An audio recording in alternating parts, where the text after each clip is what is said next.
Ողջույն բարեկամներ, այսօրվա հաղորդում ուզում եմ սկսեմ Վաշինգտոնում տեղի ունեցած հանցագործության մասին։ Սպանվել է երկու լիբանագետ Իսրայելի դեսպանատան աշխատող ամուսիններ, զույգ, այդպես են ասում, couple։ Խնդրեմ։ Washington, D.C., two Israeli embassy employees, a couple identified as Yaron Lashinsky and Sarah Milgram by embassy officials. Անշուշտ սոսկալի է, երբ որ բանը հասնում է սպանություններին, մանավանդ երբ որ տուժում են բնականաբար անմեղ երկու երիտասարդ անհատներ, զույգ, սա սոսկալի է։ Սպանությունը երբեք ինքը լավ երևույթ չի։ Երբ որ ես այս մասին լսեցի, ես առաջինը լսեցի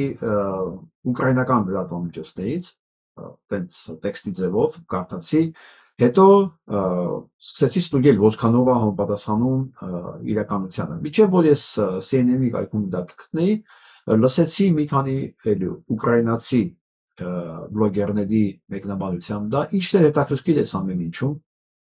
ներկայացնում են, որ այս սպանությունը կատարվել է ազգային հողի վրա, պաղեստինցի սպանել է երկու հրեա դիվանագետները, որը սոսկալի բան է, եւ դա գիտեք ինչի հետևանքն ասում են։ Այստեղ կարևորը հետևությունն է։ Բարձրապես դա գիտեք ինչի հետևանքն է։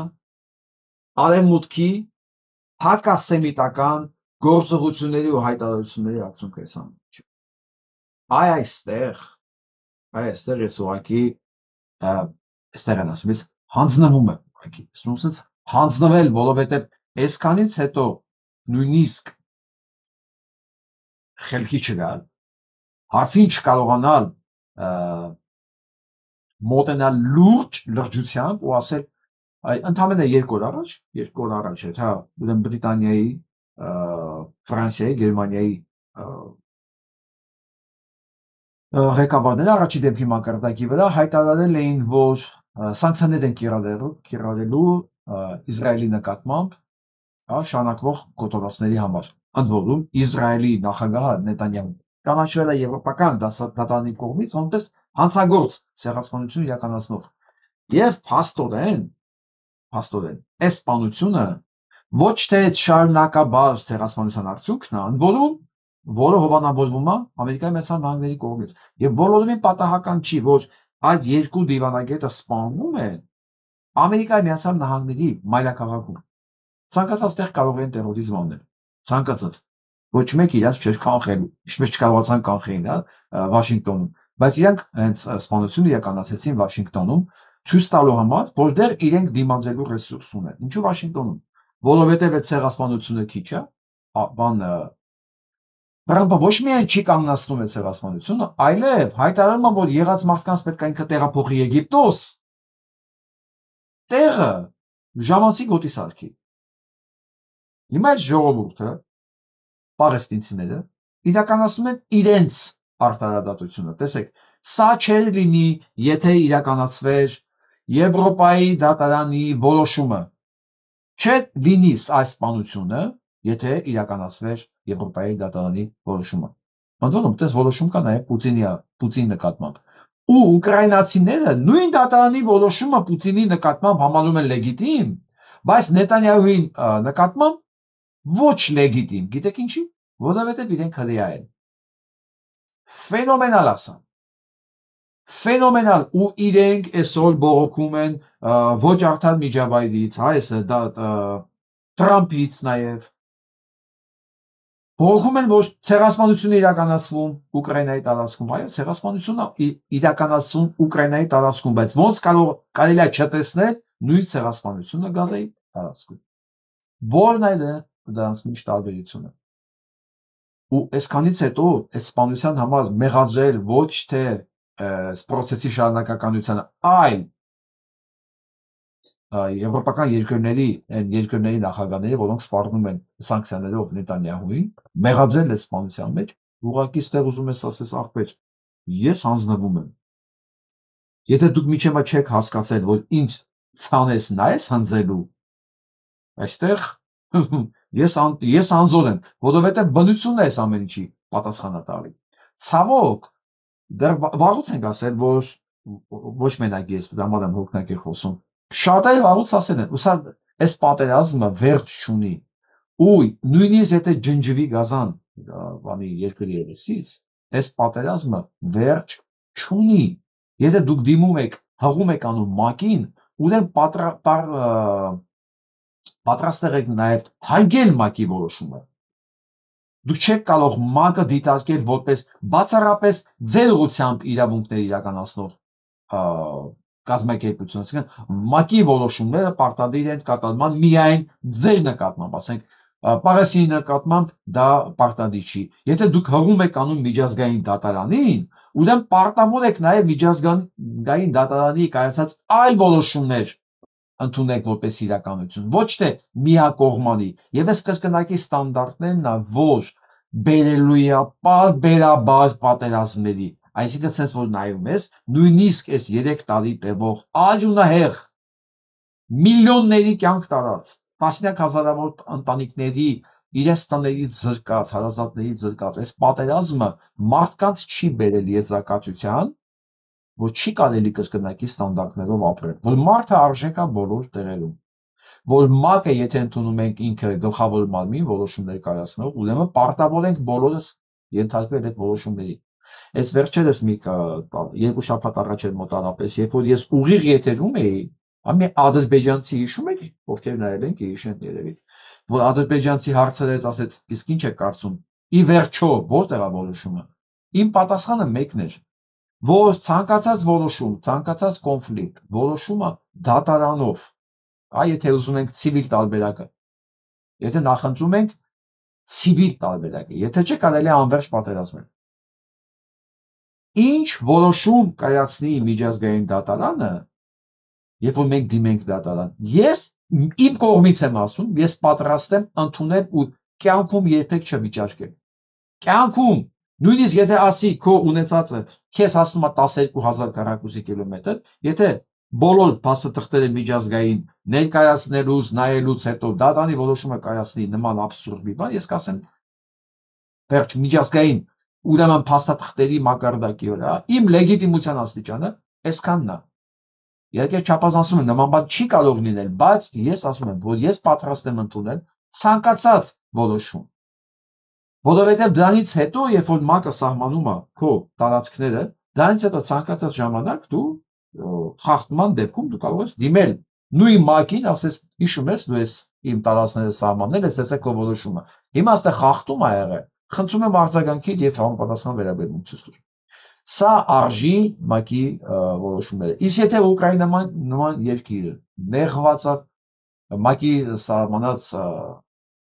սահմանները Ռուսաստանի կողմից խախտելու հանգամանքով ու թքած ունի ՄԱԿ-ի որոշումը Պաղեստին պետություն ստեղծելու մասով, որտեղ ասում է նույն որոշման արդյունքում ստեղծվել է Իսրայել եւ Պաղեստին։ Ասում են Իսրայելը լավ է որ ստեղծվել է, Պաղեստինը լավ չի որ ստեղծվել է։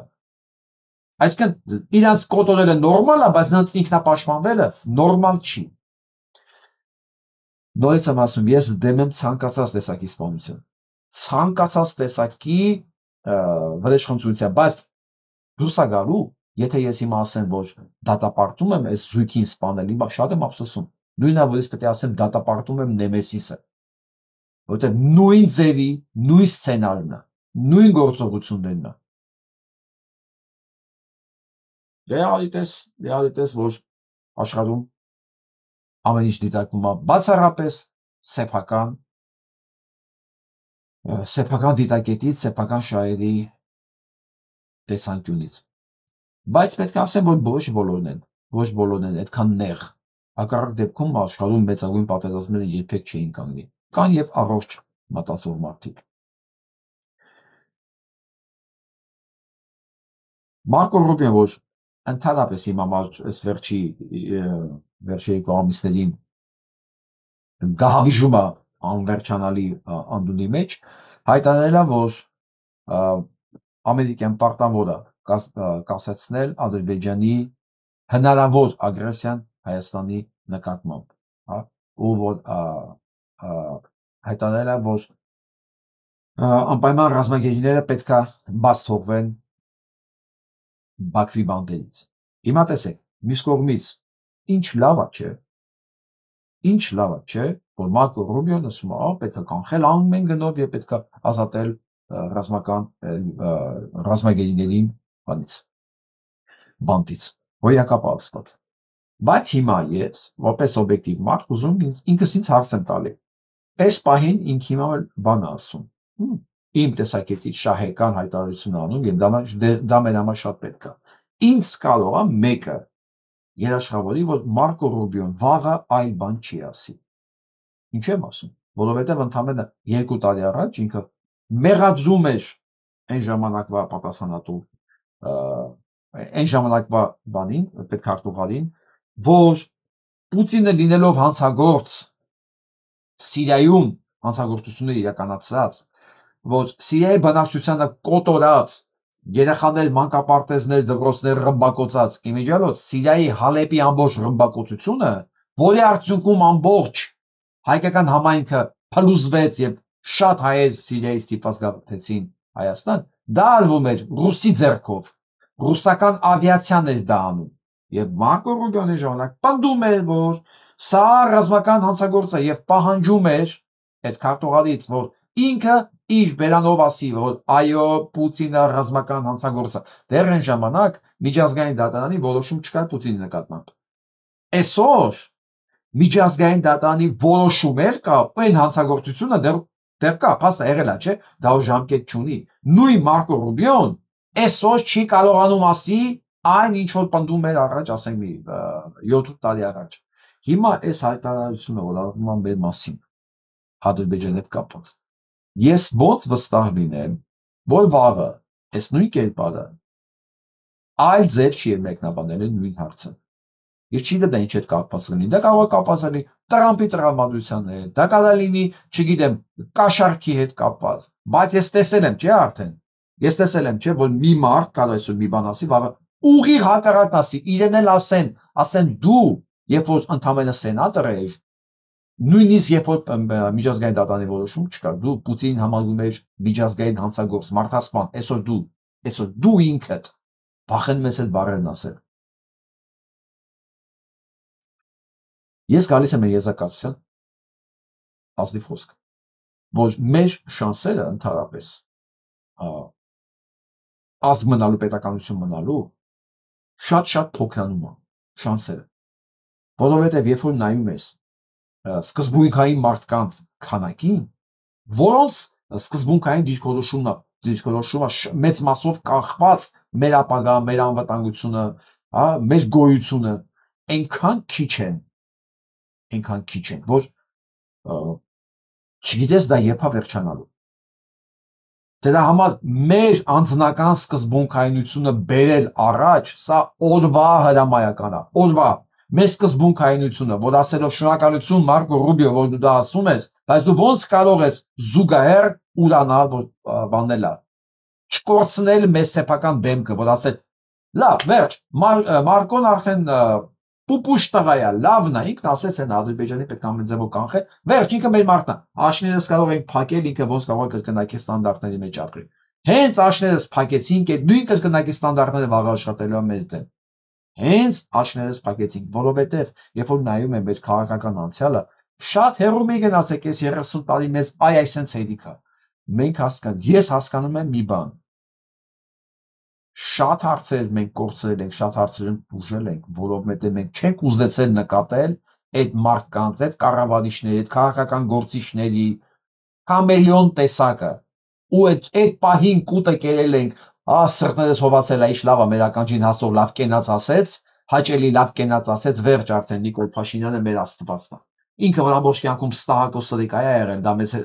բացարձակապես չհետաքրքրեց, որովհետև այդ պահին ինքն ասեց ժողովուրդ ջան, ամեն մեկը մի վարչապետ եք։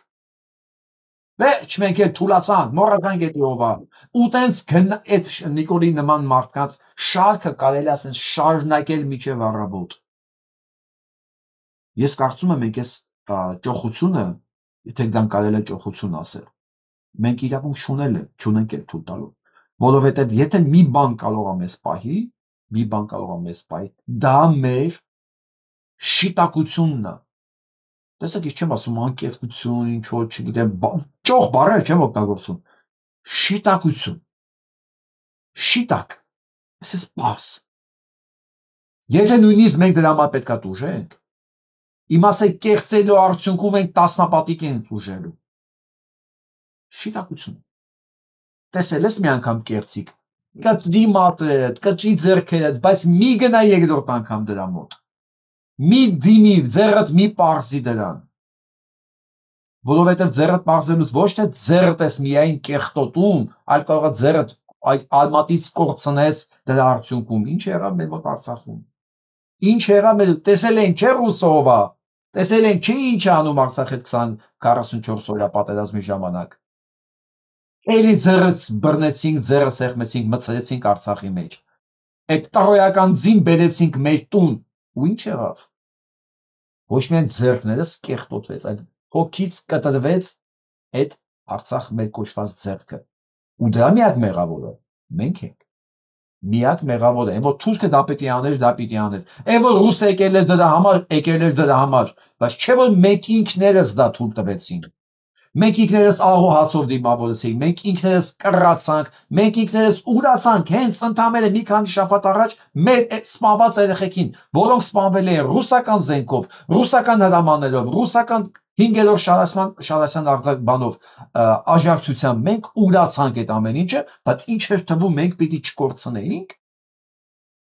Մենք պիտի չկորցնեինք։ Սա ուղիղ պատասխանն էր։ Դրա համար եմ ասում, եթե մենք այդքան Այ Տեր Աստված, կամք չունենանք շիտակության, ես չեմ ուզում ասեմ մնանք, որտեղ մենք երբեք շիտակ չենք ելա։ Ապրենք շիտակ։ Ու Մարկո Ռուբիո այսօրվա ասացի վրա ցնցալով մոռանանք իր երեկվա ասածը, կամ ինչ կարող է ասի, էական չի մեր նկատմամբ ասելա թե չէ, արդարությունը ընտրովի չի լինում, ճշմարտախոսությունը ընտրովի չի լինում։ Այ այդ պահին որ քեզ ձեռատալի աշկերտ փակում ես, այ ոնց որ հայերն ասում են, գրողի թե Ռուսաստան կոտորաշիլը, ռուսը մեր եկելա,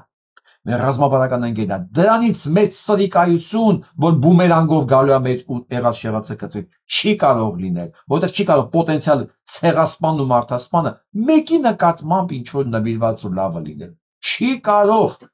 մեզանից ով ընկերություն կանի մեկի հետ,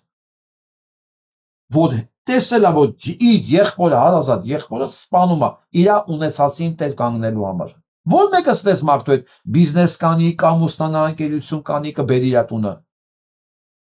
Առնվազն հեռու կմնա։ Բայց ինչ դա վերաբերվում է քաղաքականությանը, չգիտես ինչի որոշել են մարդիկ, որ քաղաքականությունը դա մի առանձին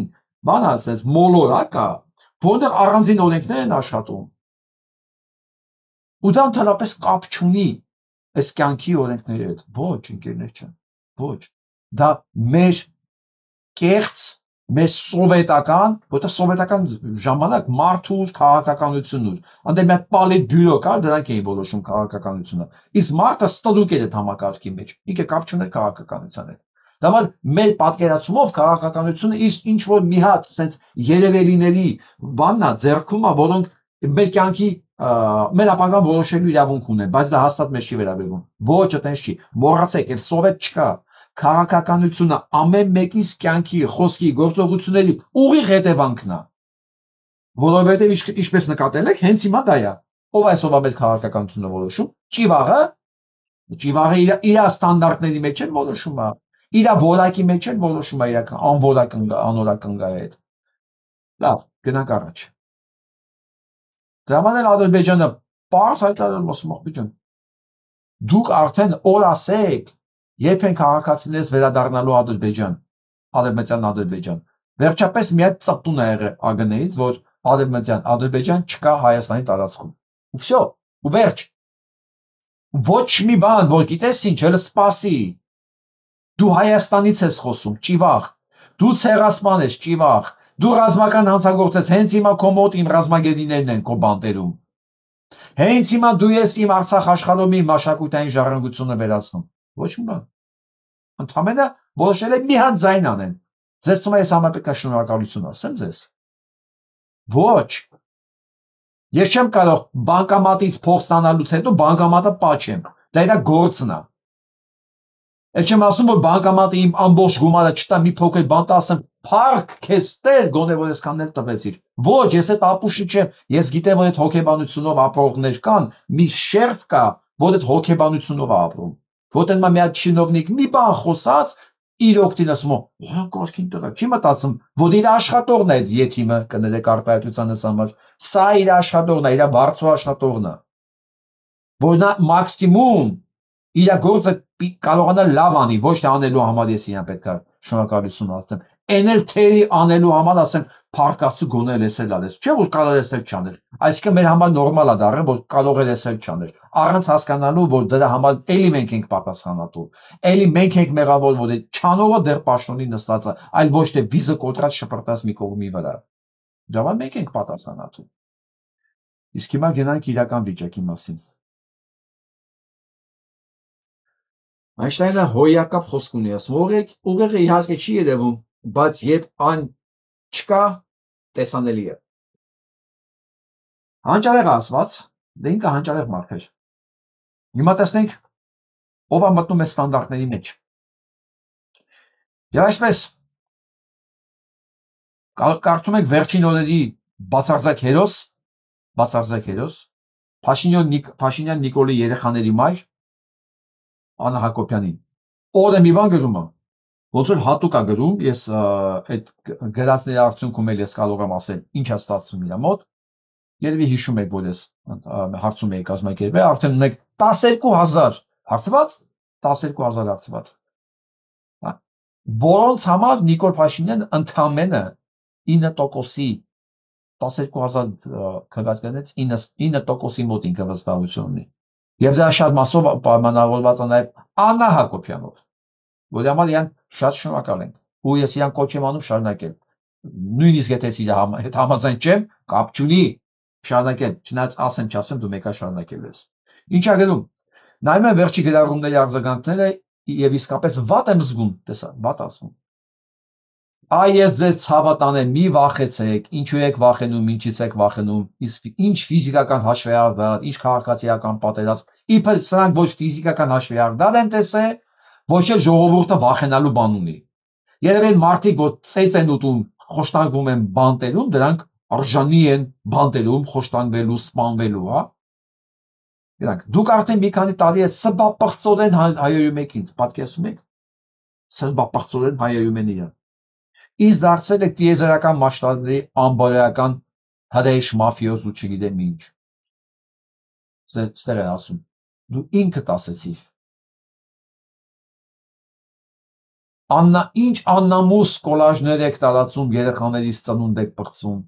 ընդհանրապես լեզուների տակ ոսկոր չկա, ինչ ուզում ասում եք, ձեր ինտելեկտի և դաստիարակության սահմաններ։ Հիմա գնանք առաջ։ Ու ինչ, ոչինչ, բա հիմա ինչու եք վախենում, արդեն վախեցնում եմ։ Ընդամենը ձեզ հետ ձեր լեզվով եմ խոսում, պարզվեց դուք այլ լեզու չեք հասկանում, ստիպված էի ձեզ հասկանալի լեզվին անցնել, ասեցիք, այնպես որ մի վախեցեք իմ գրառումներից և ընդհանրապես ոչ մի բանից էլ մի վախեցեք, ինչ ասում։ Ասում պատերազմից վախենում ես դու, եթիմ, որովհետև ամբողջ 5 տարի ասում ես պետք է տանք, որ պատերազմ չլինի, հայ ժողովուրդը պատերազմից չի վախենում, եղավ։ Ասում պատերազմից վախենում եք, խաղաղությունից վախում եք, մենք խաղաղությունից վախենում ենք, ասում։ Ոչ մի բանից մի վախեցեք։ Թշնամուց վախենում եք, մենք թշնամուց վախենում ենք։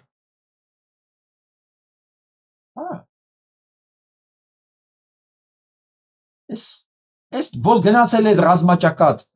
ֆենաց մազերով, թազա շորերով, ռազմաճակատ չէ, ինչու՞ մի չոլի մեջ ֆոտոսեսիաներ էի տանում։ Դու տեսել ես մի հատ հայ զինվոր սենց ֆոտոսեսիա արածը։ Այդ հայ զինվորն է թշնամուց վախենում։ Այդ դու չէ հայ զինվորներին ասի 11000 դասալիք ենք տվել։ Դու ես հայ զինվորի նվաստասողն եղել։ Այ միջանոց, Գյորգ ջան, մի ներվեք, այն որ մեզ բոլորիս ասում է ոչի, ի նկատի ունի, որ մենք իր գլխի վրա տեղ ունենք, ընդամենը, սրա մասին է խոսքը։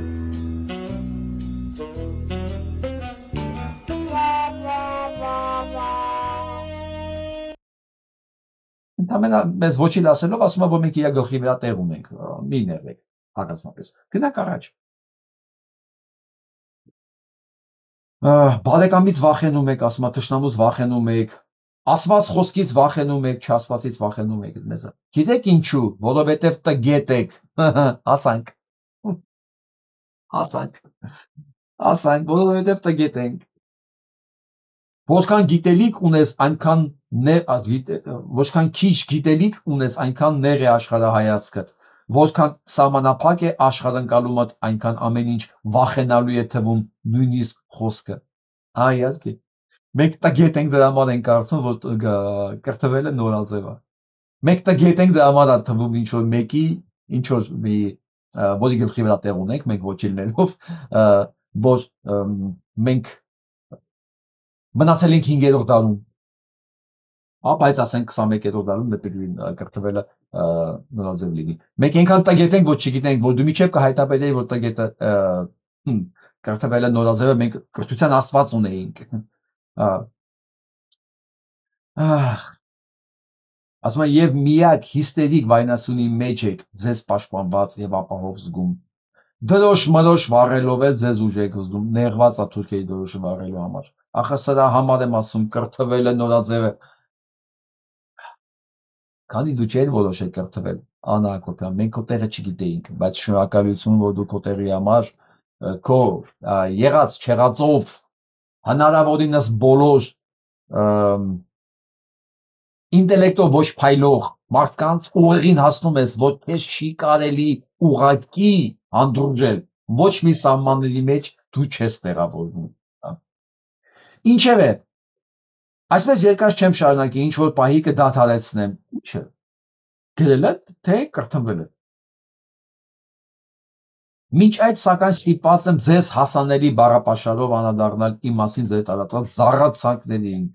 առանձին եւ հատկապես իմ հարստության կուտակելու մասին, ոմանց ամբարո ֆանտազիաներին։ Չէ, հարստության մասին դու ավելի մի խոսա, հələ որ։ Օրը կգա դու այդ մասին ցուցմունք կտաս, թե չէ հիմա ինչ ասում ես ինչ, հա։ Դուք այնքան անուղեղ եք, սա ասում է վարչապետի երեխեքի մերը, որ այսքան ժամանակ մեկը հարց չտվեց ինքն իրեն, բալա, որ ես ամեն ինչը ինչ ճիշտ է, ինչու է ասում է, այդչափ հարստություն ունենալով հանդերձ, վարչապետի տիկին լինելով հանդերձ, դու վարչապետի տիկին չես։ Աշխատավարձով, ինչու եմ ասում, աշխատավարձով ապրում հիմնադրամում, լսեցիք, ասում եմ, այդքան փող ունեմ, ինչու եմ ես իմ հիմնադրամում աշխատավարձով ապրում։ Իրա հիմնադրամը, որ կանչում է այն բանը բոմժերին, ասում է արեք ստեղ, այն որ ձեզ ասում եք դու տղամարդ եք, հələ այդ փողերը բերեք ստեղ, այս հիմնադրամ, բավոր ասում է, ես այսքան փող չունեմ, բայց ինչի եմ իմ հիմնադրամում աշխատավարձով աշխատում։ Դու ով ես, որ հիմնադրամ ունենաս, ցենց մեկ, հա։ Երկրորդը ով ասեց, որ մենք այդ քո փողերը հաշվում ենք քո աշխատավարձով կամ չաշխատավարձով, կամ որս գիտի դու այդ ինչ աշխատավարձ ես ինքդ քեզ նշանակում։ Հա, կամ այդ Հերմեսի սումկեքը, որ ձեռիդ ֆրֆռում ես 50-60 հազար դոլարանոց ժամացույցներով այդ աշխատավարձով, տես աղը։ Այն որ պետության հաշվին հանցանք կատարելով, պետության ջուջեն քո համար մսխելով ֆրֆռում ես, եթե քո աշխատավարձը հետ կապ ունի, այդ քո աշխատավարձով ես, այդ ուղաթիռի գինը վճարում, որ քեզ հասցնի տաթև, որ դու քո տգիտությունը նորաձև է շրջանակներում հաղորդում անես, կամ ոչ րոպե մեկ Շվեյցարիայից թռնում գալի այդ քո աշխատավարձով ես այդ բաները ծախսերելություն։ Մատեց աշխատավարձ կա տեղն ասա մենք էլ իմանանք։ Եվ ավարտում է իրականում ես անverջ կարող եմ հանդուրժել ձեզ, բայց սա անձնական հարց չէ, ստիպված եք կրթվել, մեզ ստիպում եք կրթվել, պարտավոր եք կրթվել, նեղել եք, ուղեղներդ օդափոխել է պետք, շնորհակալություն տեղեկությունների համար, շատ շնորհակալ ենք, ու շատ շնորհակալ ենք, որ մենք քո գլխի վրա տեղ ունենք, դրա համար ենք շատ շնորհակալ, եւ շատ շնորհակալ ենք, որ դու ամեն ինչ անում ես, որ այս թիվը հնարավորինս նվազի, երեք ինձ հակադարձում են ավելի բարձրացիաներից, ասում են ոչ Փաշինյան Նիկոլի վարկանիշը 9% չի, ոչ էլ 8-ը, այլ 11.5%-ը, որի արդյուն, որի կապակցությամբ շնորհավորում եմ քեզ Տիկին Աննա եւ կոչ եմ անում նույն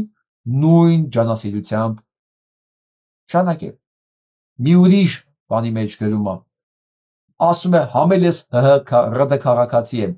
Չես կարծում, որ փոքրինչ տարօրինակ է ինձ համար դասալիկ։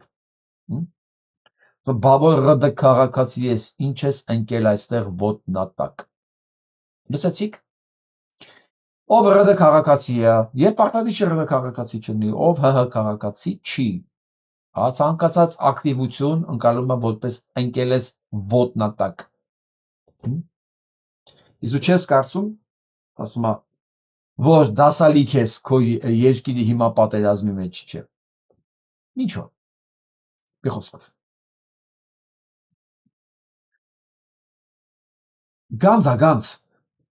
Գանձը այն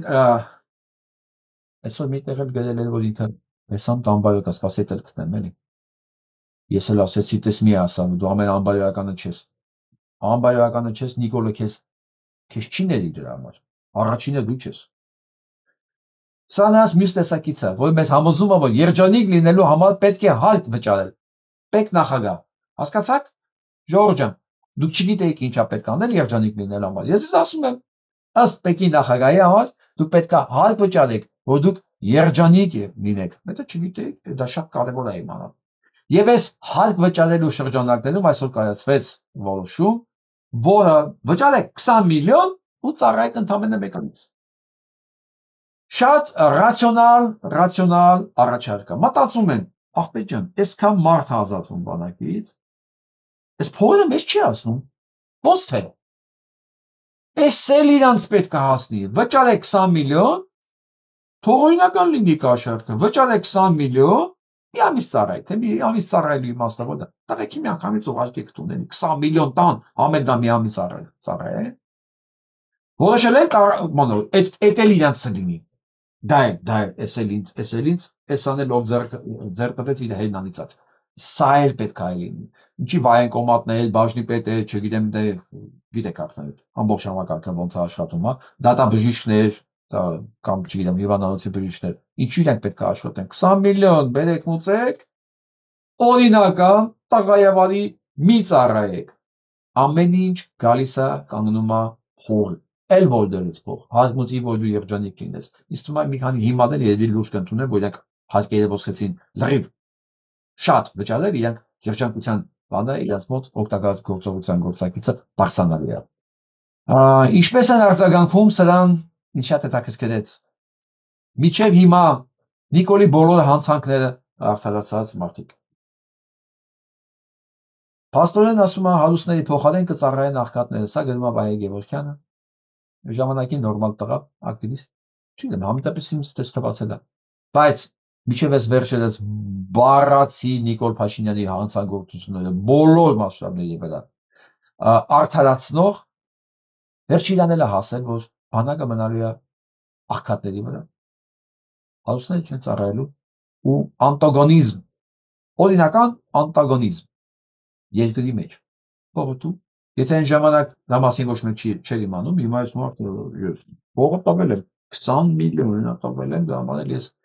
ես լավ տղա եմ, իսկ դու չունես, դու պիտի գնաս ծառայես, դա սա ծառայել չէ, սա ծառայել չի, սա գնալ ուղղակի բան, այն կազինոյի բանի վրա, այն ռուսական ռուլետկան է, էլի, կամ կվերադառնաս կամ չես վերադառնա։ Հայաստանում չեն գնում ծառայելու։ Հայաստանում գնում են ուղղակի 2 տարի սպասելու, քո բախտը կբերի դու վերադառնաս, թե չի բերի։ Ու կդառնաս Նիկոլի զոհ, որտեղ Նիկոլն է որոշում, որ դերիշ կան զոհ տան, որ այս հարցը լուծվի։ Չէ՞, սա իր խոսքերն է։ Մենք կարող ենք ավելի շուտ կանգնացնել, բայց այսքան զոհ չեն լինի։ Դա Հայաստանի բանակում դա ծառայել չի։ Դա գնալ ուղղակի սպասել 2 տարի, թե բախտդ ոնց կբերի, կամ հիվանդություն, կամ դիտավոր սպանություն, կամ ասենք դու կդառնաս լկտի համակարգի անմեղ զոհ։ Հիմա չգիտեմ, այս երթևյալ նիկոլականներն են խելքի գալի, թե ոնց, թե թռնելու ժամանակն է։ Ես այդ հարցի պատասխանը ճիշտ ասած չունեմ։ Այս թեմային անդրադարձել նաև Գալիի Խումարյանը, տեսնենք ինչա գրում։ Փողով բանակից ազատվելու կամ ծառայության տեղեկությունը կրճատելու քննադատվող կարգավորումը երբևէ լսածս ամենազազերի բաներից մեկն է։ Ազատապատիկ ավելի զազերի, քան կաշառքով կամ քաղաքացիություն փոխելով մամայի բալեքին բանակից դրսնելու պրակտիկան։ Եթե այսօր օրինագիծն ընդունվում է, ապա մենք որպես պետություն պաշտոնապես ասում ենք, որ մեր երկրում մահվան առաջ մարդիկ այլևս հավասար չեն։ Այնպես չէ, որ առաջ էլ առանձնապես հավասար էին, բայց սա վերջնական լեգիտիմացնում է կործանարար այդ անհավասարությունը։ Սա նվաստացուցիչ մարդկային արժանապատվություն ոչնչացնող վերաբերմունք է, սա ոչ միայն բանակի, սա պետության վախճանն է։ Ստեղ ուզում հիշեմ Նժդեի խոսքեր, ասում են այն երկրները, որի քաղաքացիները, որի զավակները մահվան եւ իրավունքներու շրջանակներով հավասար չեն, այդ երկիրը դատապարտված է կործանման։ Հիմա պատկերացնում եք, ասենք ծնողների վիճակը, որի երեխաները նայում են իր դեմքին։ Հիմա դու 20 միլիոն տալու ես, որ ես չգնամ բանակ։ Թե գնամ բանակ, որ իմանան ես աղքատեմ ու 20 միլիոն չունեմ։ Պատկերացնում եք ծնողների, երեխաների արդեն մոտ առապես սպասվող, իհարկե ոչ բոլոր տեղերում կլինի, դա, բայց արդեն երեխաները պիտի մտածեն, հիմա իր ծնողները խնայելու են իր այդ 20 միլիոնը, թե ասել են ավելավայց 20 միլիոնը մնա, դու գնա ծառայի, կամ հետ կգաս, կամ հետ չես գա։ Պատկերացնում եք, սա ինչ մթնոլորտ է ստեղծելու հայկական ընտանիքներում, բայց Փաշինյան Նիկոլը հակած ունենա եւ մթնոլորտի վրա եւ հայկական ընտանիքների վրա։ Իր համար կարևորը որ փող գա, փող այդ միլիարդները Արցախը վաճառելու դիմաց, Արցախը հանձնելու դիմաց, հայաթափելու դիմաց, կոռուպցիայի դիմաց, պետական պարտքը ավելացնելու դիմաց, ինչ միլիարդներ տանել են, դա քիչ է, էլի փող է պետք, էլի է պետք։ Ու դրա արդյունքում թե ընտանիքները կքայքայվի, թե ընդհանրապես հասարակական կոնսենսուսը կվերադառնա պարտականությունների եւ իրավունքների շրջանակում, Փաշինյան Նիկոլն ու նրա երեխեքի մայր ամենաբարձր ծառից թքած ունենան այնպես իրենց, ինչպես իրենց գլխի ոչինների վրա, դա իրենց չի հուզում։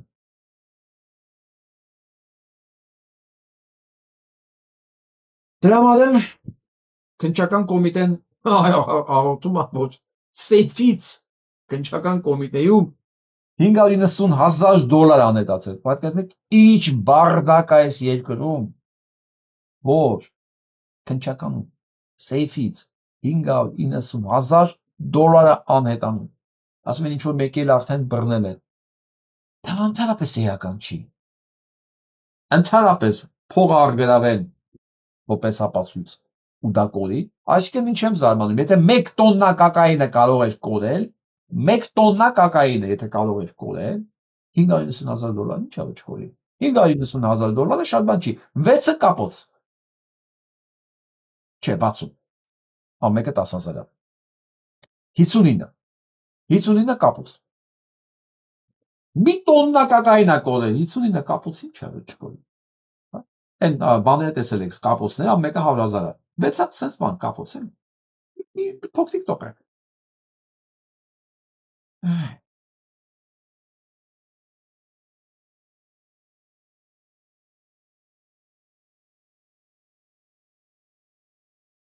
Բայց այնպես չի, որ միայն վատ բան կա։ Այն որ ասում է կրկնակի ստանդարտներ, Մարկո Ռուբիո, մեր վերաբերմունք, այդ ամեն ինչի կողքին նաև կա վճռական կանգնած Իրանի Իսլամական Հանրապետություն, որի դեսպանը պարզ, կարճ, շատ համառոտ էլի պատասխանեց բազմակի անգամ հնչած հարցին, լսենք։ Եվ Թուրքիայի նախարարը ասում է, որ իրենք պատրաստվում են Ադրբեջանի հետ այսպես կոչված Զանգեզուրի միջանցքի բացման ուղղությամբ եւ Ալիևն էլ ասում է, որ Զանգեզուրի միջանցքը պետք է բացվի։ Ինչ է պատրաստ անել Իրանը, եթե Ադրբեջանը դիմի ուժի միջոցով վերցնելու այդ միջանցքը։ طرف ایرانی چه کار میکنه اگر طرف آذری بخواد با زور اون کوریدور رو بگیره؟ هیچ چیزی به واسطه زور قابل حل شدن դրան նիստ։ Ոչ մի բան չի կարելի լուծել զորով։ Զանգեզուրի վճուտ նախարար։ Ոչ մի զանգեզուր չի լինելու։ Ոչ մի զանգեզուր չի լինելու։ Ասեց ու գնաց։ Հետաքրքիր է, չէ՞ ինչ հեշտ էր։ Ասեց ու գնաց, ոչ մի զանգեզուր չի լինելու։ Դուք պատկերացնում եք, եթե մենք այս սկզբունքայնությամբ, այս վճռականությամբ հայկական քաղաքական գործիչներ ունենայինք, կառավարությունում, ընդդիմությունում ընդհանրապես։ Ասեն, ոչ մի զանգեզուրի միջանց չի լինելու, ոչ մի ոսկեպարած բաղանիչ չի լինելու, ոչ մի Արցախի հարց չկա, Արցախի հարցը վաղուց լուծված է։ Վաղուց լուծված է, ձեզ մնում է ընդամենը համակերպել։ Չեք ուզում համակերպել, դիմեք միջազգային դատարան։ Ես էլ որպես ցիվիլ մարդ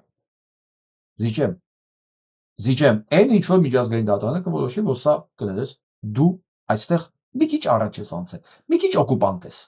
հա։ Պատկերացնում եք, մենք սենց սկզբունքային քաղաքական գործիչներ ունենային։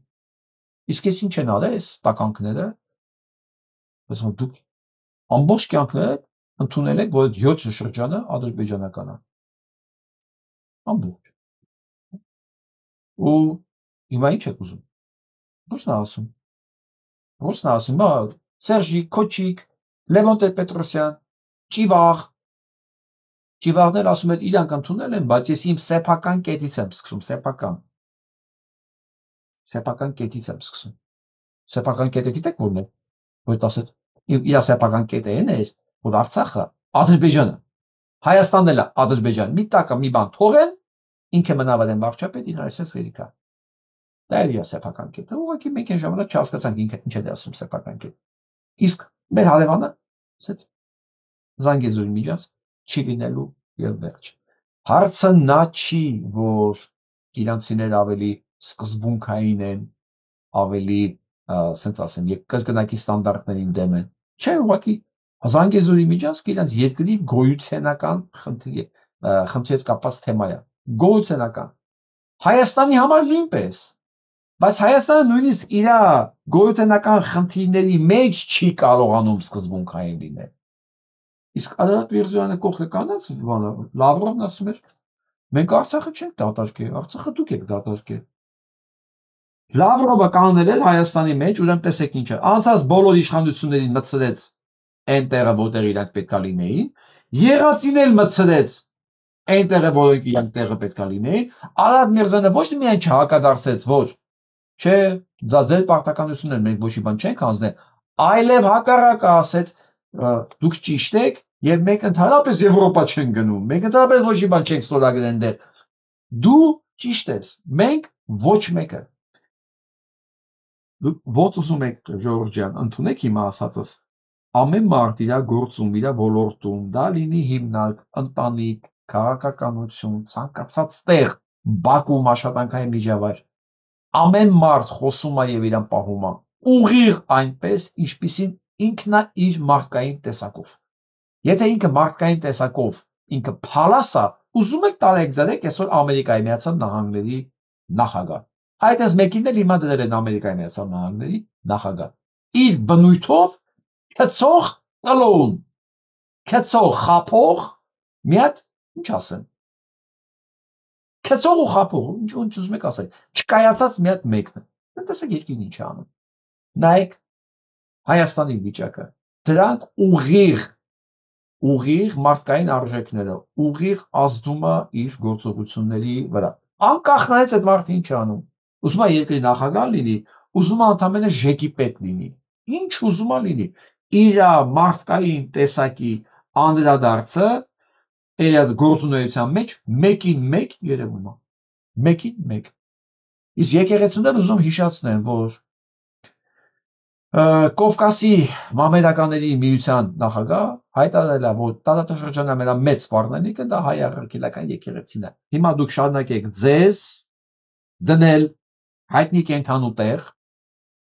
եւ ոչ մի ձայն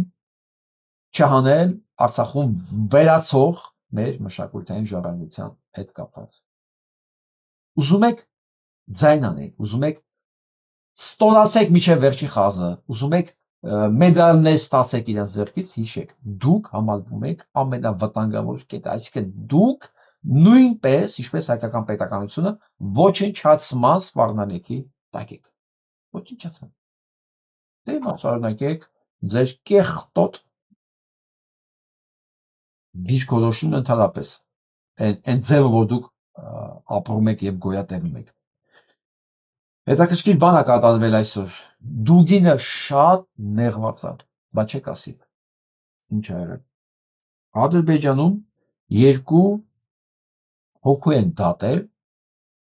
ռուսական պրոպագանդայի համար։ Մեկին տվել են 13 տարի, մյուսին 14 տարի։ Համարելով, որ նրանք իրականացնում են ռուսական քարոզչություն։ Դուգինը ներվել է, ու ինչ է գրում։ Ասում է, ինչի համար են այդպես խիստ դատապարտել։ Հա, ինչի համար։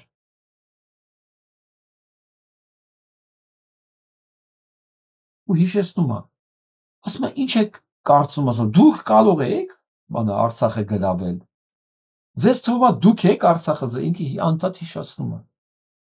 Ասում դուք մոռացել եք, որ ձեզ սպեցնազի թիկունքում էլ կանգնած էինք մենք։ Ճիշտ է ասում։ Բայց որ ասում եմ Արցախը դատարկել են ռուսները, եւ ընդհանրապես Արցախի 44 օրյա պատերազմն են ամեն ինչը ծերից ծեր կազմակերպել ռուսները, իրանց ագենտուրայով, իրանց ինֆորմացիոն ապահովությամբ, իրանց զենքի մատակարարումով, ամեն ինչով, ու Դուգինը զարմացած ասում է, այսքանից հետո դուք մեր քարոզիչներին դատապարտում եք ձեր տարածքում։ Դուք պատկերացնում եք ինչ կկատարվեր Հայաստանում, եթե Հայաստանը որոշեր մի օր ռուսական պրոպագանդիստներին դատել, ձերբակալել եւ դատել 13-14 տարիների։ Մի հատ պետք է առանձին քաղաք սարքել, քաղաք, կալանավայր, քաղաքի մեծության, որտեղ կտեղավորվեին բոլոր ռուսական քարոզիչները։ Իսկ Ադրբեջանը ինչ է անում։ Իրա ոչի մեջ համ օգնությունը ընդունում է, այս իրանց ձեռով համատեղ հանցագործությունը իրականացնում է, համ իրանց պատժում է Մոսկվայի տները փակելով, գիրոգրական թերթերը փակելով, հեռուստատեսությունը փակելով, հիմա իրենց համար ով քարոզչություն անում, ով ռուսական քարոզչությամբ զբաղված, դատում է ով ոչ ավել ոչ պակաս, ոչ թե մի տարի, 2 տարի կալանավորը տուգանք 13-14 տարի, որ դրանք միջև դուրս գան, նույնիսկ կարող Ռուսաստան չլինի ամենևս Պուտինյան Ռուսաստան։ Դրա համար Դուգինը նեղված ախր ասում ախր ո՞ս կարող ես այդպես վարվել մեզ հետ, մեր քարոզիչների հետ, այն պարագայում որ մենք քեզ տվեցինք Արցախը, լավ անում Դուգին, պետքա գնդակահարի ձեզ հլը, ձեր ծառայողներին, ձեր համար ծառայեցներին, այդ Հայաստանը չի է, որ անողնաշար փալասի նման, այսքան ծեծ ու դավաճանություն տենալուց հետո շարունակի ձեզ ծառայել։ Չէ, դա Ադրբեջանն է, դա թուրքական քաղաքականությունն է։ Ոտերդ կլիզեն այնքան ժամանակ, թե դու իրենց պետք ես, միջև կհասնեն կոկորդից, sense ոտերդ լիզելով կբարձրանան, միջև հասնեն կոկորդից։ Հենց հասան կոկորդին, ու ինչպես միշտ ա եղել։ Դե դրա համար դու պատմություն իմացող հրեշ ես Դուգին։ Ինչի վրա ես զարմացած։ Ես զարմանամ կասեմ հայալիք, ես այդքան պատմություն չգիտեմ քոչապ երևի։ Դու գիտես ովքեր են իրեն ձեր հարաբերությունը ոնց է կառուցվել։ Ու հիմա էլ զարմացած է։ Ուրեմն զովասների ծնողները հանդիպումներից մեկի ժամանակ մայրը խնդրել է ու հարցրել է այդ պատասխանատու մարդկանցից մեկին։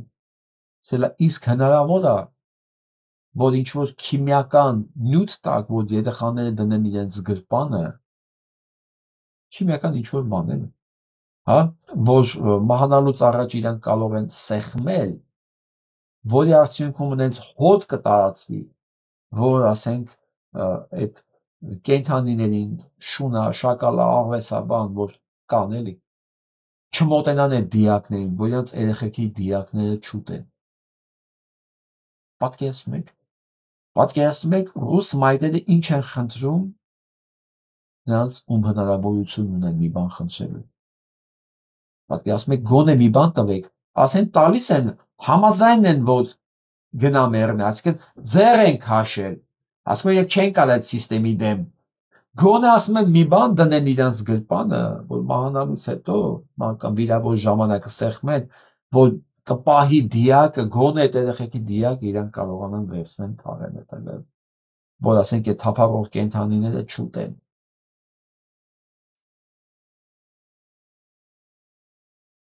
Սոսկալի է պատկերացնել այդ ամեն ինչը։ Բայց դե դիտես էլի նույն երկրում մեկը դա է խնդրում, մյուսն էլ ասում է ճիշտ է անում Պուտինը, բա ոնց։ Մանավանդ որ հիմա Թրամփին ընդհանրապես կանգնացել է մի այնպիսի դիրքով Պուտինը, որ ես չգիտեմ դրանից հետո Թրամփը ոնց է ապրելու։ Չնայած դա շաներես ունի, իր խնդիր չկա։ Ընդհանրապես չունի այդ խնդիրը։ Ասել է ես կբանակցեմ Ուկրաինայի հետ, որ դու ես ուզում, բայց մի պայմանով։ Ես չեմ կարող բանակցել Զելենսկու հետ, Զելենսկին լեգիտիմ չի։ Որպեսզի լեգիտիմ լինի, պետք է ընտրություններ լինի, պետք է ընտրությունների արդյունքում արդար լեգիտիմ նախագահ ունենան, հա։ Նոր հետո բանակցելուց հետո ես 30 օր զինադադար հայտարարեմ։ Սա ասում է մեկը, որ արդեն 25 տարի նախագահ, որը վերցրեց ու զրոյացրեց իր ամեն ինչը, որը ինչ ուզում անում այդ երկրում, ինչ ուզում անում է, ինքը Թրամփին կանգնացրեց մի այնպիսի, կներեք այդ խոսքիս համար, օլոմբա է, գիտեք օլոմբան որն է, փոքր ժամանակ sense բանը, որ գցում ես մի բան, ոչ մի կողմի վրա է, ոչ մի կողմի վրա է, sense անես դիրքով է կանգնացրել, ասում է Թրամփ, դու ես էլ պետք է ուտես, հիմա պետք է գնաս զանգես Զելենսկուն, ասես հրաժարական տուր, նոր ընտրություններ արա, որ Պուտինի մարդը գա այնտեղ նստի, ինքը դրա հույսերն էլ ունի ելը, հա։ Հետո ճանաչի քո ընտրությունները, կարող է ընտրությունները լի Զելենսկին չլինի մի հատ ուրիշ նորմալ տղան, ասի ես չեմ ճանաչում այս ընտրությունները։ Արդար չի անցել, իմ տեխնացուն չի անցել։ Ես ասել էի, չէ, որ կսկսեմ բանակցել, բայց քանի որ արդար չի, խախտումներ ա եղել։ Եվ մեր տեխնացուն չի անցել, ինչ բանա, ինչ բանակցություններ, ինչ բան։ Հիմա Թրամփը պետք է մտածի սրա տակից ոնց է դուրս գալու։ Ու այս ամեն ինչը, գիտեք ոնց է ընդունվում, ես նկատում եմ Ռուսաստանում ապրող շատ հայերի կողմից։ Ոնց է ընդունվում։ Ու ես երեք երեկոյան հաղորդումը վերջացնելուց հետո դոկումենտալ փաստեր էի կարդում այսօրվա Ռուսաստանի մասին։ Ուղղակի բան հարցումներ, գիտեք ինչ է պարզվել, որ այդ հարցումները արել են Ստալինի այդ մետրոյի արձանը բացելուց հետո, որ Ռուսաստանում 46%-ը գտնում է, որ առանց ստալինյան մեթոդների հնարավոր չէր պատերազմը հաղթել եւ սովետական միությունը պահել, այսինքն լրիվ արդարացած է 46%-ի համար Ստալինի գործողությունները արդարացված է։ Մի 40% նույնիսկ այսօրվա երիտասարդներից չգիտի ով է Ստալինը եւ ինչ է կատարվել։ Ընդամենը 8%-ն է դատապարտել, այն ինչ որ եղել է այս ամբողջ սովետական ընթացքում։ Ես այս տվյալները լսելուց հետո ես հասկացա, որ այդ ժողովրդից պետք չի նեղանալ ուղղակի ու իր հետ բանավիճել։ Գիտեք, ոնց որ ես հայերենով, մեկը չինարենով իրար անեկդոտ պատմենք ու նեղանանք, որ մենք իրար անեկդոտի վրա չենք ծիծաղում կամ մեկս մեկի լեզուն չի հասկանում։ Եթե միտեղ ընդամենը 8 մի երկրում 8%-ն է հասկացել ու դատապարտում ինչա կատարվում է, դե երկրի բնակիչներ ոնց կարող ես օրինակ ասել, որ չի կարելի Մարս սպանել։ Եթե իր համար Մարս սպանելը դա անհրաժեշտություն է պետականություն իրենց պատկերացումների ունենալու համար։ Իսկ այն մյուս 40%-ը ընդհանրապես չգիտի ներ ինչա կատարում, գաղափար չունի։ Գիտեք ինչի չունի, որովհետև այն պահը, երբ որ Խրուշչովը այդ 20-րդ իրենց CSD ժամանակ այդ անձի պաշտամունքի մասին խոսեց, դատապարտեցին, բան, դրանից հետո մի տարի, երկու տարի հետո վերականգնեցին այդ, որտեղ հասկացան, կորցնում են իրանք այդ իշխանությունը։ Կորցնում են, որտեղ ոչ մի պահելու հիմք չուներ, նորից սկսեց բանը, այդ գնդակարությունը, նորից սկսեց այն ինչ որ Ստալինն էր անում, ոչ նույն մասշտաբների չէ, բայց էլի այդ գայկեկը ձգելը նորից գնաց նույն ուղղությամբ։ Դամար Սարժենիցին չէին թողում, որ գուլագի մասին պատմի։ Չէին թողում, որ գուլագի մասին խոսած, մենք ժողովուրդը չիմանա։ Այս ամեն ինչը չիմացվեց, այս ամեն ինչի մասին, դա նույնիսկ դոկտոր Ժիվագոն Պաստերնակի չթողեցին, որ լույս տեսնի։ Որ ընդհանուր մի գիրք է, ընդամենը հեղափոխությունից հետո պատմել ինչ ա կատարվում։ Այդ առաջին համաշխարհային պատերազմի ժամանակ Ռուսաստանում։ Այսինքն այդ ժողովուրդը 8%-ը կարողացավ այդ չտպագրված նյութերը կարդալ, 8%-ը հասկացավ կամ ինչ որ ձևի ծանոթ հազար Սարժենիցինի այդ արխիպելագուլագին։ Դա միանգամից արին կտրեցին, ասին չէ, սա հայտարարություն է։ Այս ժողովուրդը որ իմացավ ինչ ա կատարվել, մենք էլ ոնց ենք չեկիստների իշխանություն պահում։ Էլ այս ժողովրդի համար մենք ոնց կարող ասենք չեկիստ Պուտինը լավ մարդ է։ Ոնց է հնարավոր դա ասել։ Դրա համար If you նայում եմ այսօրվա մեր ընկերների, մեր հայրենակիցների Ռուսաստանից, հավատացեք, ես ոչ մեկի նկատմամբ ոչ մի չարություն չունեմ։ Ես հասկանում եմ, թե ինֆորմացիոն ինչ թունավոր անձերի տակ են ապրում մարդիկ։ Ինֆորմացիոն թունավոր անձերի տակ, որտեղ երկրում ծնողները խնդրում են գոնե իրանց երեխաների գրպանը քիմիական ինչ-որ մի բան դնել, որ դե լավ մեռնել է, ոչինչ գոնե դիակը մենք տեսնենք էլի։ Կեսմեք։ Այդ ինֆորմացիան բլոկադան Ռուսաստանում էր, բայց ոչ Հայաստանում, ոչ մերձբալթյան երկրներում։ Այս գերեզգույն Լիտվայի պաշտպանության նախարարն է։ Պատկերացնեք, Լիտվայի։ Ինք ինչ ասում։ Շատ պարզ։ Հստակ հասկանում է ինչպես է պետք Ռուսաստանից խոսալ։ Որ երբ որ Ռուսաստանից բանակցում ես, ատրճանակը պետք է սեղանի վրա լինի։ Այսինքն Ռուսաստանի հետ կարելի է խոսել բացարձակապես միայն ուժի դիրքերից, այլապես ինքը քեզ չի հասկանում։ Եթե ունես այդ հնարավորությունը, դու կարող ես խոսալ։ Եթե չունես այդ հնարավորությունը, սա Fox News-ի ինտերվյուի ժամանակ ասել։ Եթե դու չես կարող այդ ուժի դիրքերից խոսել, Ռուսաստանը այլ լեզու ուղղակի չի հասկանում, ինքը ունակ չի, ինքը դրա մասին չի լսել, չգիտի։ Ինչի քո հետ ինքը պետք է հաշվի նստի։ Եթե դու չունես ատրճանակը, որ իր գլխին խփես, ինչպես Ալիևը։ Եթե դու Ալիևի նման չես կարող իր բաներին ուղղաթիռի խփես, եթե Ալիևի նման իր զինվորներին չես կարող գնդակահարես, հա։ Ինքը քո հետ ինչի պետք է խոսի։ Եթե Ալիևի նման իր քալոզիչներին չես կալանավորում, ինքը ինչի պետք է քո հետ խոսի։ Սա է ասելիքը, ու սա շատ լավ հասկանում են այն երկրները, որոնք անմիջապես սահմանի վրա են Ռուսաստանը, շփվել են Ռուսաստան, դա Դանիան, Ֆինլանդիան, մերձբալթյան երկրներն են, Ուկրաինան, Վրաստանն, Հայաստանն, բոլոր այն երկրները, որոնք ուղղակի շփվել են։ Ու այդ երկրում այն մարդիկ, որոնք կախվածություն չունեն Ռուսաստանից, ֆինանսական մասնավորապես կախվածություն չունեն։ Բոլորը շատ լավ հասկանում են, իդեալական ասելը։ Միակ մի դեպքում կարող ես Ռուսաստանի հետ խոսել, երբ որ այդ խոսալու ժամանակ ատրճանակը քո սեղանին է, վերջ։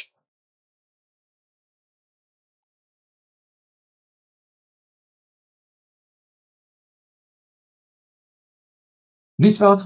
պատժամիջոցներ է սահմանել վրաց դիվանագետների դեմ։ Բա, գիտեք ինչի համար։ Ցույցերի ժամանակ այդ կոտորածները, այն ջարդ, որ ջարդում են ժողովրդին, արդարացնելու համար։ Հա, վերցրել է ու պատժամիջոցներ է կիրառել։ Այսօր Վրաստանի ոչ մի դիվանագետ առանց վիզայի, առանց հատուկ լուծության Լիտվայի դարը չի կարող մտնել։ Այսպես է լինում երջգիրը, այս սա է սկզբունքայնությունը, սա է կոնկրետությունը, անպայման սա բերելու է իր դրական հետևանքների։ Իսկ երբ որ մարդիկ քաղաքականությունը, դիվանագիտությունը խառնում են քցնելու, ստելու, մուրալու, մնացած բոլոր բացասական բաների հետ, կեղծելու հետ, այդ երկրներն ապագա չունեն։ Իսկ մեկ ինչ հստակ է մեծբալթյան երկրների վերաբերմունքը խոսակցական եւ գործունեության վրա։ Հստակ դու արդարացնում ես, քո դիվանագիտական կորպուսը արդարացնում ես, ջարդը վերջ, դու իրավունք չունես իմ երկիր մտնելու։ Կոլի գլորի ծոցը։ կգաս հատուկ թույլտվությամբ միայն։ Վերջ։ Ուզում ես ռուսների հետ բանակցես։ Պիտի զենքը բան սեղանի վրա լինի։ Վերջ։ Չես կարող ուրիշ դեմ բանակցել։ Դա արդեն բանակցություն չի, դա մենախոսություն է։ Դա Լավրովը գալի կանգնում է այսպես, ու ասում է, դա ձեզ չի սպասում Ուկրաինացու։ Ինքը չի ասում մենք չենք ջարդել Ուկրաինային, չենք հարձակվել։ Չէ, ձեզ չի սպասում Ուկրաինացուն, որովհետև դուք չեք գնում Եվրոպա։ Ալատ Միրզոյանները ասում, հա, մենք չենք գնում Եվրոպա։ Մեզ պետք չի Ուկրաինացուն։ Ասում է, ուզում ես իդ խոսած, զենքը դիպող։ Իհարկե հարցը ստե մենակ զենքը չի, հարցը նաև վճռականությունն է եւ պատրաստակամությունը հակահարված տալու։ Ինչպես փոքրիկ 9 միլիոնանոց Ֆինլանդիան էր անում։ 9 միլիոնանոց։ Իսկ այսօր 1 միլիոնանոց Էստոնիան էլ է դա ունակ եւ ի վիճակի եւ անում է։ 1 միլիոն Էստոնիա։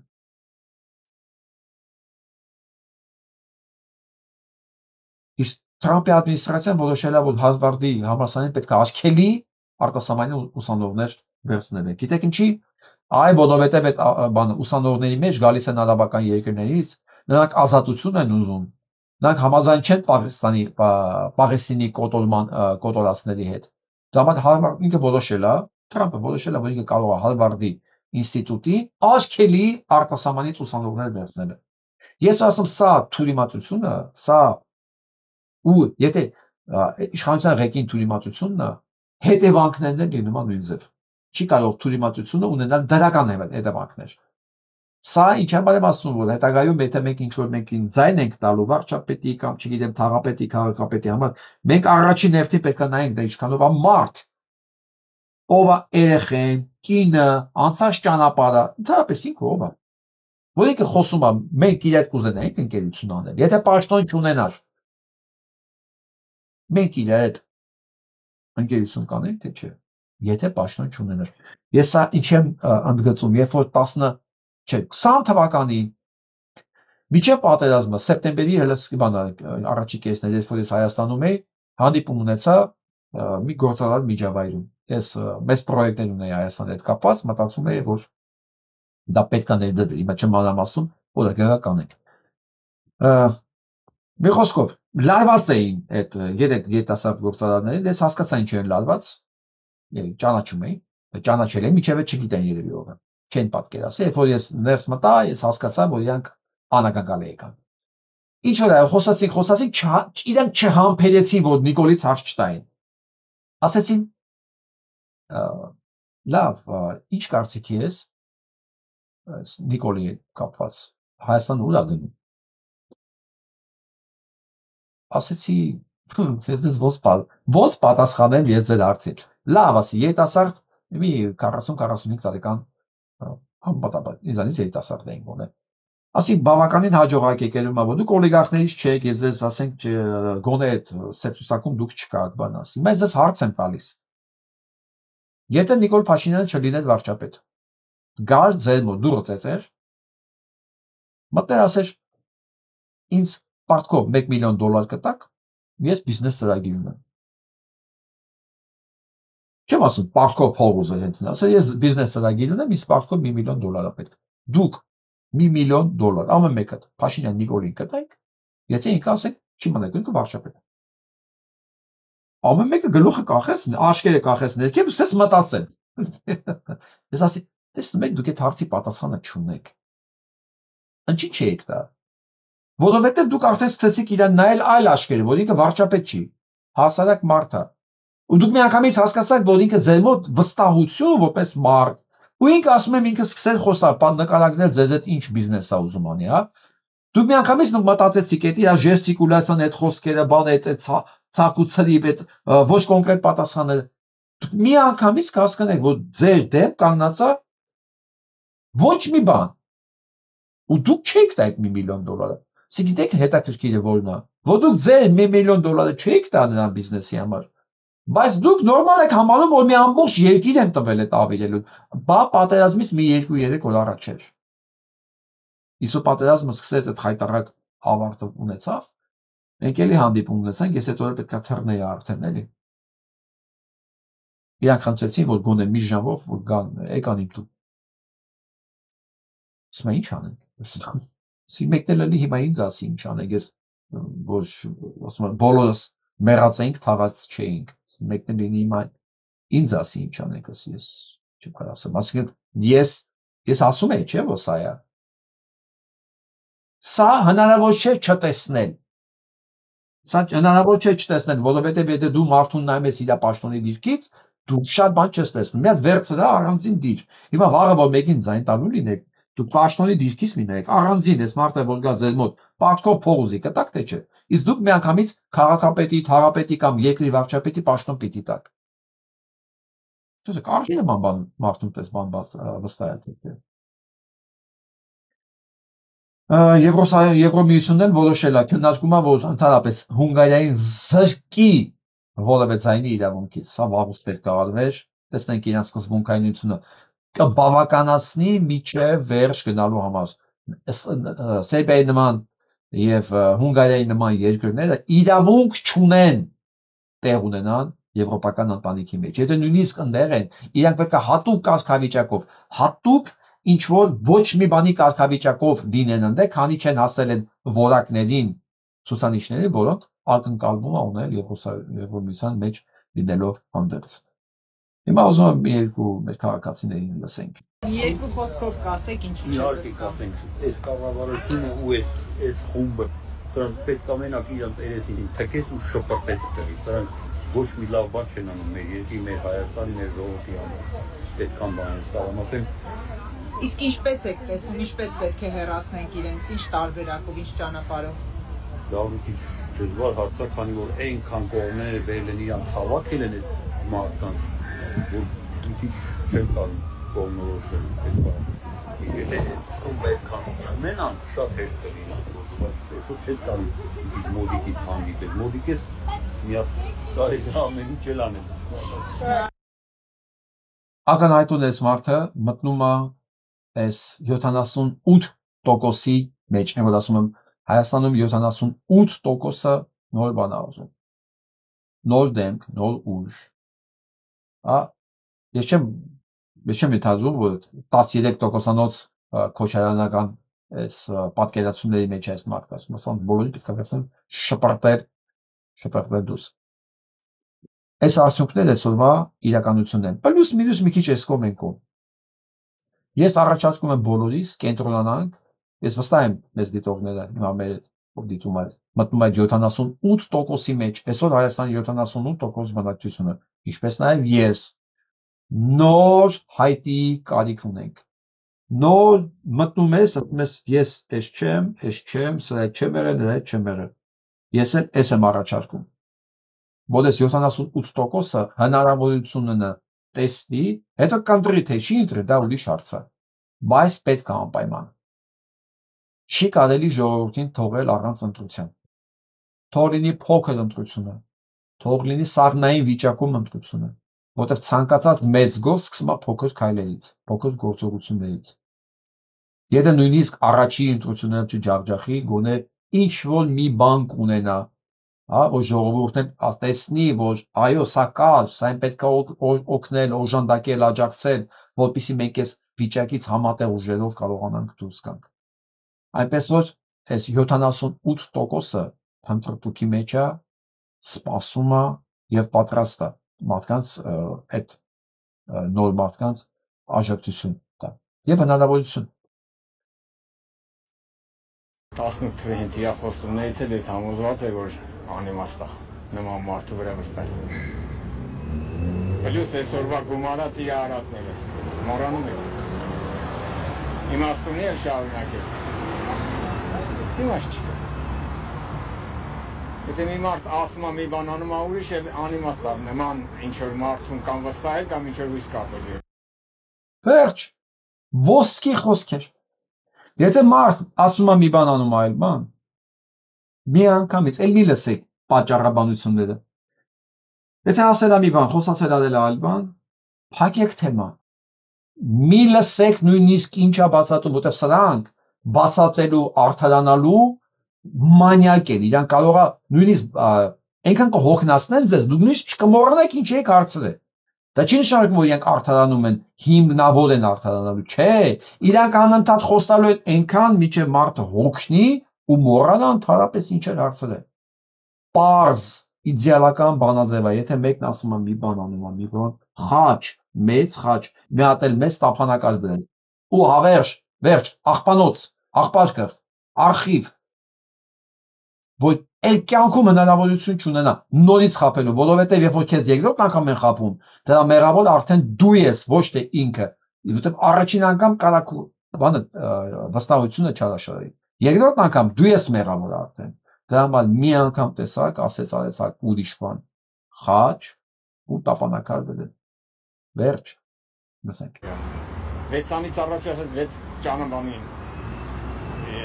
ճանապարհի քարտեզ տվեց, այդ 6 ամիս առաջ ինչ արեց, քանի գերի հետ եկավ։ Կոպիտ օրինակ, քանիս է եկավ։ Այն արդեն սյունիկը տվեցին, էլ ինչ մնաց։ Դուք կարող աստեղ փողոցում թուրքի հանդիպեք։ Չեմ էլ զարմանում։ Վերջ։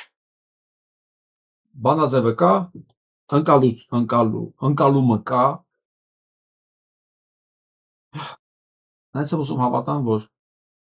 այդ 78%-ը բոլորը հենց այս մեր ընկերոջ պարզ հայավարի, որ ասում է շիտակ, հիշում եք այդ բառը, այսինքն շիտակ մտածելակերպ ունի։ Սա է մեզ փրկելու ու սա ենք մենք։ Հենց մենք հրաժարվում ենք մեր շիտակությունից, սկսում ենք խաղեր տալ, ճզմվել, ռաբիզի նման կլկլացնել, գնալ է զարտուղի ճանապարհներով։ Դա ոչ միայն մենք դավաճանում ենք ինքներս մեզ, այլ մենք հեռանում ենք այդ շիտակությունից։ Իսկ մեր խոսքը շիտակ է, մեր երգը շիտակ է, մեր պարը երկինք, մենք այսպես չենք պարում։ Նկատել եք, մենք այսպես չենք պարում, մեր պարը այսպես է։ Հասկանում եք, մեր ամեն ինչը պետք է այդպես լինի, ուղիղ, հստակ, առանց կեղծ մելիզմերի, կեղծ ելևէջների, կեղծ խաղերի, որտեղ այդ ամենը կեղծ է, մենք չենք։ Թուրքը կարա իրան տես թույլ տա, որտեղ ինքը դա է։ Մենք չէ։ Ինքը այդ ոճի մեջ շահում է, մենք կորցնում ենք։ Որտեղ դա մերը չի։ Այսօրվա այսքանը, դա մնացեք։